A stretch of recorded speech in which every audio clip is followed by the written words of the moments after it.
This is a Maytag. You got your two buttons and your big knob over there. This is probably like a early 2000s 90. So there's two screws, Phillips. There's gonna be one right down here on this little ledge. You gotta unscrew that screw. And then same with the side down here. There's two screws you gotta take off. I used a little short one. So you gotta hook it out and then so you pull it out, and then I'm getting caught on this.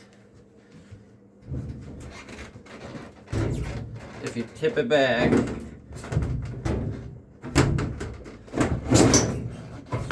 pull it back,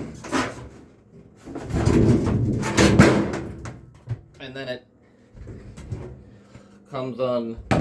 There's this bottom plate here that kind of hooks under, and then it has these clips at the top.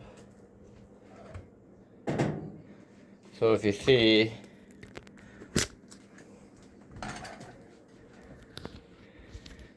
these kind of hook around under, and you have that flat thing. And then there's what those two screws are screwing into those brackets. So then to get it back, you hook it under and get that bottom piece under there. So this is what it looks like, Maytag.